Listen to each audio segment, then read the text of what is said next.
your Residence Outreach Coordinator. Today I am joined by Jen Powell, our wonderful outreach coordinator within the Career Development Services Department at Durham College. Jen is right now busily putting together and getting ready to host the campus-wide job fair, and I'm going to hand it over to you, Jen, if you want to introduce yourself a little more and then take us away, everything job fair. Awesome. So thank you, Louise. As mentioned, my name is Jen Powell. I'm the Outreach Coordinator in the Office of Career Development at Durham.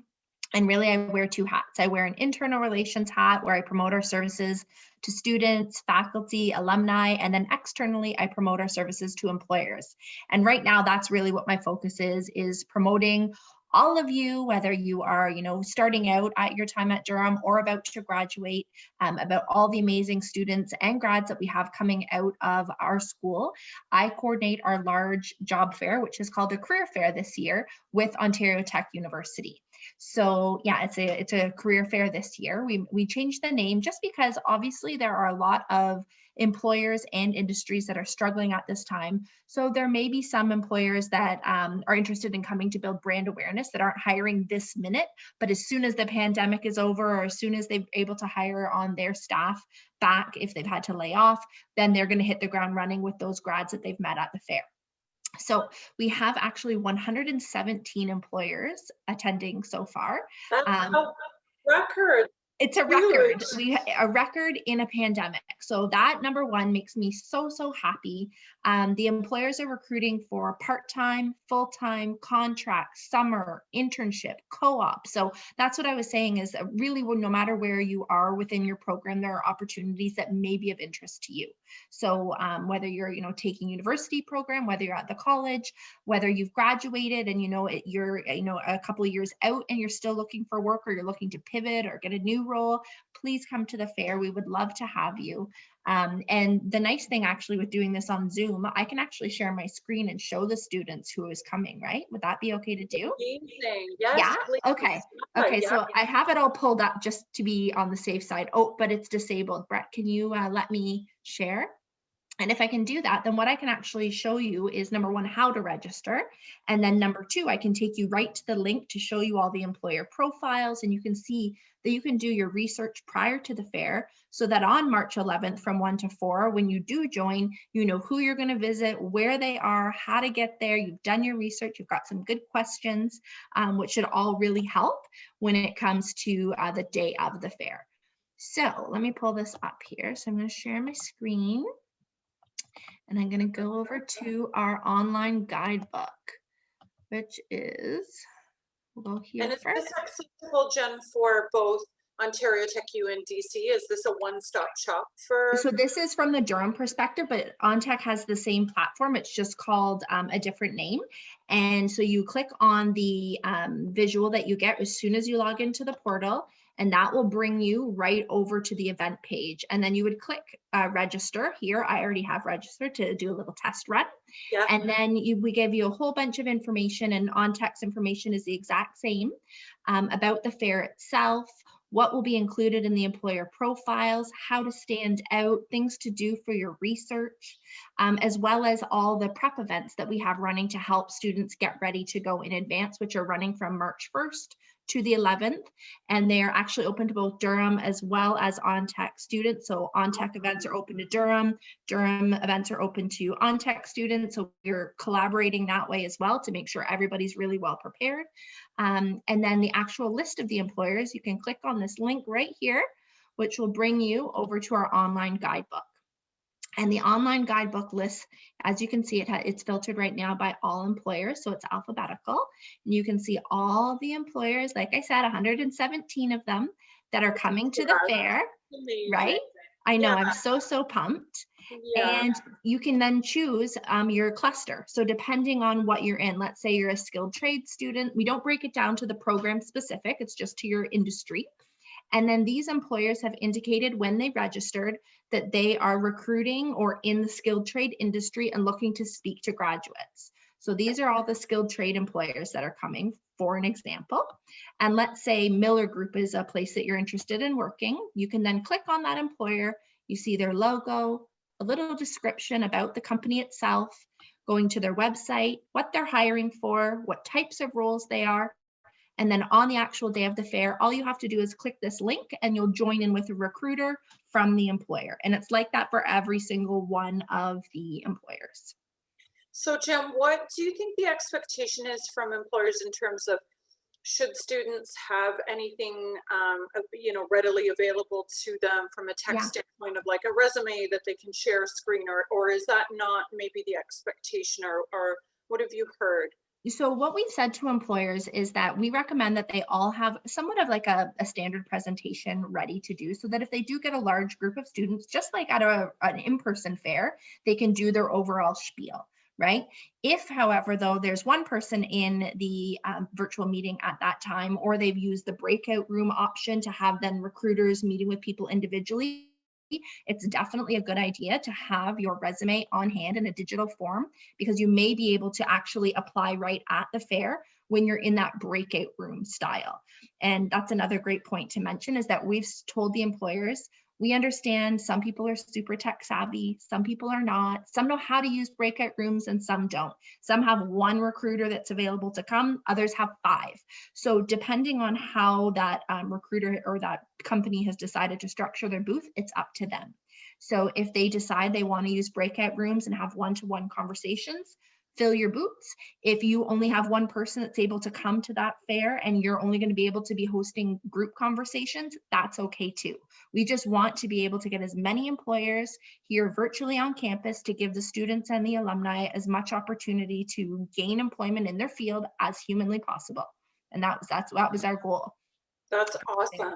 And then Yeah. what about if a student, like let's say, so under the Miller Group, I know to say Toronto Zoo. So let's say Yeah. someone in, I don't know, HR, it's their dream employer, Yeah. but they haven't indicated, that they're currently looking for someone within that discipline. Would you Yeah. still encourage a student to, approach that employer? Yeah, so absolutely. And I think that's a really key point, is that especially in those business programs, there's accountants in every single program, or sorry, not program, I mean, employer. Everybody has an accountant. Everybody has a marketing department. Everybody has, all those different business disciplines within their companies.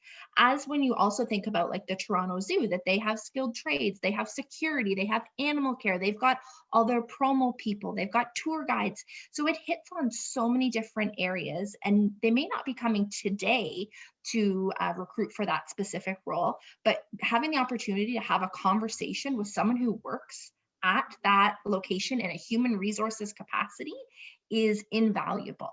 So even if you don't see that they're recruiting for your role at this time, reaching out and letting them know you're interested and sending that follow-up note through LinkedIn when you take a little note saying who you've spoken with, to say if you think of any other future opportunities, please keep me in mind and connect.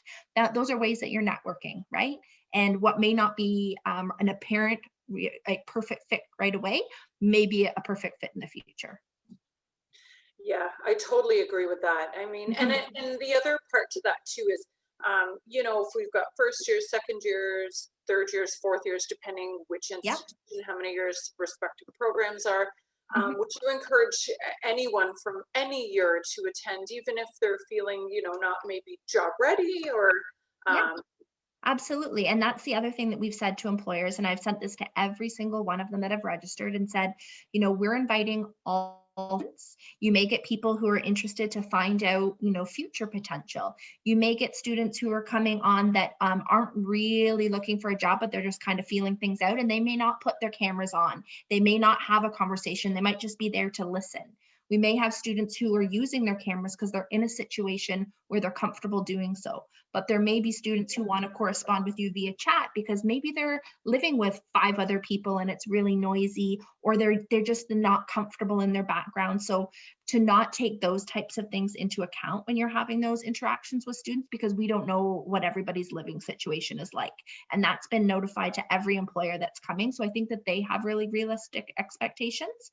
We said, we're going to encourage everyone to go on camera. We're going to encourage everyone to, do their research and things like that. But that we do have to be mindful that we're in a pandemic, and a lot of people are in situations where maybe they're joining from their part-time job for when they have 15 minutes to have a conversation and they're in their lunchroom, right? Like you don't know. So we're trying to make sure everybody's coming into this with a good understanding of everybody's position right now. I love that. I think that's key. And I think that that sort of is groundbreaking compared to years past where it was in person. The expectation was, you present, very professionally, and it was Yeah. it was that real time where you're right. Someone could be on a break and Mhm. juggling a few part-time jobs while they study. And I love,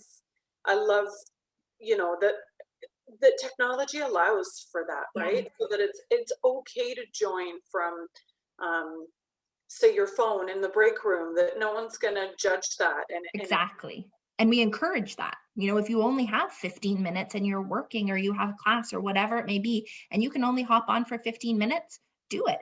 It's not a negative. Pick your top couple of employers that you want to speak with and go see those too. You don't have to spend 1 p.m. to 4 p.m. at the fair. It's what will work in your schedule.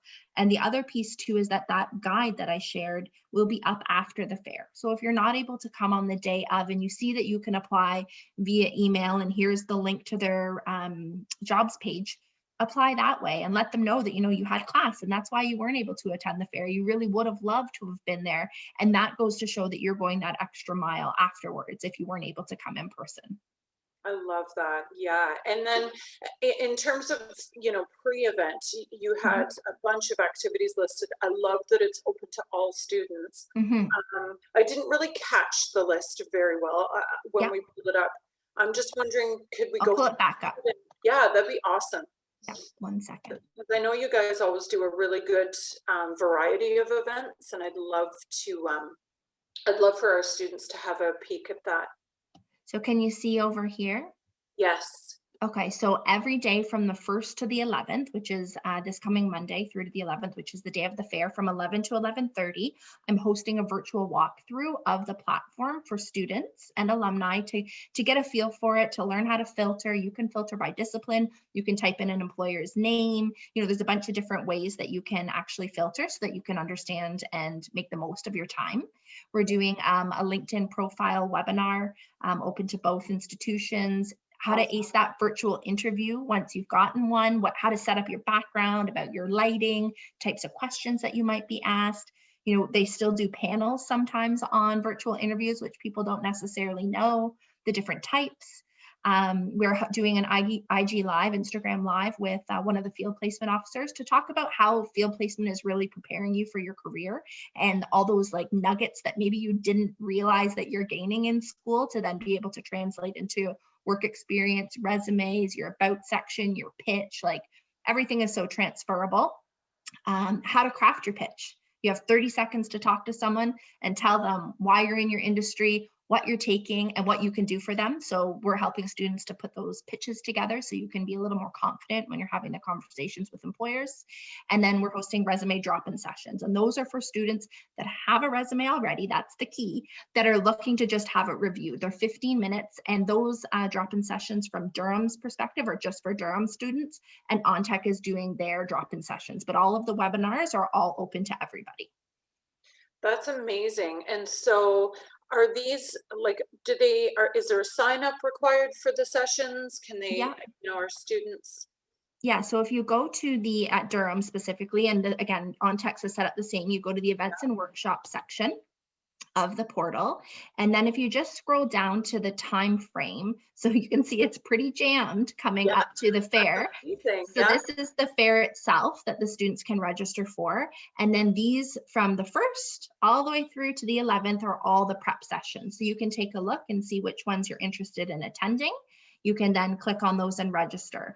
And the nice thing too, now with everything being virtually, is that I'm recording all of the sessions now and I'm posting them on our IGTV so that students can view them at their own time. Because let's face it, you might have class at 10 a.m. on Monday and not be able to attend the webinar.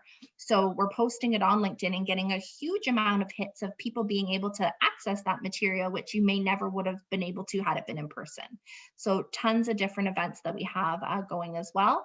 And one other one we have that I'm really excited about is about virtual networking and taking all that quantity of contacts and turning them into quality contacts, because that's really what it matters. It's not the number of people you have on your LinkedIn profile, but the number of people who actually care about your career and can assist you, and you can assist them, and it's a give and take relationship. So we're having an IG live on that as well, which I think will be great. That's amazing. You guys, like, above and beyond, you guys have some amazing Thanks. stuff here. Any other tips you can think of for students that, for the student who might be a little shy to join these? I know you said the camera can be off. Yep. They're welcome to use chat, but any other, I know I'm putting you on the spot here with No, questions. I do apologize. that's okay. No, what I would say is that practice makes perfect, right? So by coming to a couple of the walkthroughs, if you feel the first one you needed a little more info, is a great idea to do. Again, I'll record those so people can watch them on their own time. So anything you can do to prepare, right? Preparation is like 90% of the work. And then it's the 10% when you're actually in the situation that you're now all applying all that prep, right? So coming to the webinars, going to the walkthroughs, meeting with a coach to get your resume polished so that you have that confidence that you've put in the time, and that, you know what, I've done the work and I am going to do great at the fair. And that positive self-talk, right? That always comes into play too. Yeah, and from the employer perspective, I mean, these Mhm. are obviously people who have signed up because they're really Yep. keen about, what we're offering on campus, right? Like, I'm assuming these students, sorry, these employers are coming in already feeling as though there's value, to joining us on campus, right? Yeah, absolutely. And I think that's another key point, is that these employers have been made aware of everybody's situations, and that you might get your extroverts, you might get your introverts, you might get people on camera, you might get people not on camera. And all of that is okay. And that's what we do now in virtual recruitment. And if you do end up in a virtual interview situation, you're going to have to put your camera on. But when it comes to a job fair, it's a different situation, and you don't need to stress about that. I'd say that's another really important thing to think about.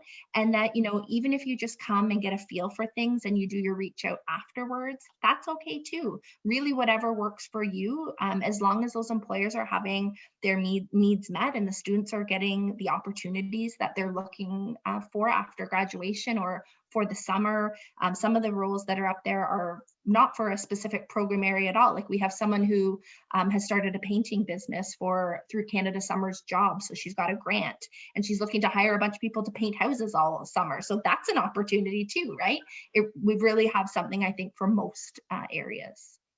I love it. And so maybe some pearls of wisdom for the students, let's say our final year students, maybe, they've been offered work through their placements, and they're really, ultimately pleased about that, and comfortable with it. But should they still attend a job fair, right? Is there still benefit to just jumping on and seeing who's on there and having, a network of industry connections? I think that last bit is what the point is in coming to the fair, is that yes, you may have something that you think is going to work out perfectly, and that is going to be hopefully that role that you're going to get when school is done. But as we've all seen, things change on a dime, and it's always a good idea to have other options. So by attending the fair, you're expanding your network, you're learning about other potential opportunities that may be available to you, because you never really know what's going to come around the corner. And it's always better to be over prepared than it is to be underprepared. Yeah, I totally agree with that. I mean, there is just no downside to Mhm. attending this fair, whether it be just meeting like-minded individuals. Yeah. Um, because I mean, is it fair to say that, recruiters are typically in their roles for many years? They come back, consistently to our fair, so they get to know our students right from first year through to final year, right? Yep, absolutely. And by coming and chatting with them when you're in your first semester and saying, hey, I have a field placement in semester 3 or Mm. whatever semester it may be, and I'd really love to do my placement with you, right? And then you've got that bug in their ear, and then you end up doing your placement with them. And then they come to the fair when you're graduating, and you've got that experience with them, that touch point that you've had multiple times where they're like, oh, that person is persistent and they did a great job on their placement. And we have a role coming up in a couple of months that might be well suited. I'm going to think about that person. So I think it's all about building connections here as well, as much as it is about getting a position out of it as well. That's amazing. So then, Any other pearls of wisdom that we haven't touched on, questions I've missed, or Yeah. definitely, ways to contact the career development office if students, have questions for later, all of that good stuff? Yeah, so both Durham College and Ontario Tech have general mailboxes that you can reach out to. We both have our portals. So there's a student life portal on the OnTech side, the career development hired portal on the DC side. So definitely reach out if you guys have questions about anything. Additionally, I would say that whatever you can do to stand out at the fair will be key. So by doing that research, by looking into the company, by checking them out on LinkedIn and their articles they've shared recently, any like trending news that you can say, like have a really interesting question to ask that employer for them to go, oh, wow, look at this person. They did their homework. Those are the things that I think will help people to stand out at the fair. And because we have a list of all of them coming, what they're hiring for, you can get on their website. You have that opportunity to get a leg up on people who maybe didn't do that. So that can be a way for you to kind of shine, let's say, at the fair amongst a sea of other people too. Yeah, and I mean, it's an amazing point, and it's sort of got me thinking back. I had a conversation with a student in a one-to-one session recently, Mhm. and we were chatting about, thank you letters. She'd had sort of like a pre-interview Right. position she was really into, and she was sort of feeling as though, well, it would be really pushy of me to send a thank you note, and I No. was aggressive, and I don't want to come off the wrong way, and Yeah. yeah. So I'll let you speak to that. I'm sure Yeah. we share a similar response. Definitely, definitely. I Yeah, think thank you letters speak volumes. They speak that you have the confidence to follow up, that you're diligent, right? Those two things I think are huge in the working world. Showing someone gratitude for them taking time out of their day to speak to you is always welcomed in any industry. It's your thank you response doesn't have to be, thank you for interviewing me. Now, when am I going to find out about the job? Your right. thank you can be, thank you for the opportunity. I learned a lot. Your team was fantastic. I look forward to connecting in the future regarding any opportunities, right? So it doesn't have to be really, really strong and forward. It can just be a way to then personalize that interview potentially that you've had. Yeah, it's that connection. Like I've always sort of maintained with students that no one's going to judge eagerness as being right. Mhm. Like to be eager and to be able to share your story and your passion and Yeah, and be interested in working for an employer. No one's going to sort of frown on that or see that as pushy or too much. But I think right. I can understand where the fear sort of Yeah. comes from there, right? Right. But it's a differentiator too. Say you talk to 30 students and two send thank yous. Who are you going to remember? Yeah. Right? That's right. Can be the tiebreaker, right? When it Exactly. comes Yeah, down to it. absolutely. Yeah, the person that I'm actually hosting on the 8th for IG Live, the networking session, her line is networking is actually the art of human connection. And that's really all it is. You're building a connection with someone. Usually you started at a business level, then you start, maybe seeing something that they've posted or reminded of something that they've said. You then reach out and build on that, and then you're making that real connection with that person. So I think that that's key too, is that once you've met with these employers, connect with them on LinkedIn, remind them of the conversation that they had with you specifically so that they can recall that, right? And, stay in touch with those people. Yes, I'd agree. I think, you know what, it is sort of the early bird that gets the worm with this piece, right? If you can Mhm. really put yourself out there, and I get it. I mean, it's nerve-wracking for all of us, right? It's Mhm. sort of Yeah. hoping that we represent ourselves professionally. But again, that's why you guys have these sessions that are running leading up Yeah, to where students can practice in a safe, non-judgmental space, right? totally. Yep. Yep. I Yeah. would 100% agree. And, sometimes you just have to get comfortable with being uncomfortable because it's only for a period of time, right? You're going to do the fair from 1 to 4. You're going to be sweaty and you're going to get through it. And then at the end, you're going to go eat ice cream, or whatever it is that you Yeah. need to do to make yourself feel better. Yeah, Yeah, no, that sounds like a dream to me. Yeah. totally. Me Go too. with Me too. that. So I guess that Awesome. takes us to the end of our session unless we've missed anything, any No, pieces. I think we're great. And thank you for hosting us. I really appreciate it. We would love for everybody to come. You can sign up on either portal. Same. So guys, please, please, please sign up for the job fair. Go to the job fair. This is the first year we've been virtual across campus with this. There's some amazing employers attending. Seize the opportunity. Really, like take what's in front of you. There's no, you know, there's no shame in showing up, right? No, definitely not. You're working hard toward it. So again, if you want to reach out to either of the career teams on each respective campus, the hired portal you can see has been up in front of us during this session. And then if you look at the student services at Ontario Tech U, you'll be able to find their career services office as well. So Jen, thank you so much for joining me. Yeah. Good luck with all the events. Thank you. I appreciate it. It's always a pleasure. Always a pleasure. So good luck and we'll talk soon. Okay, sounds good. Okay, Take care, everyone. Bye.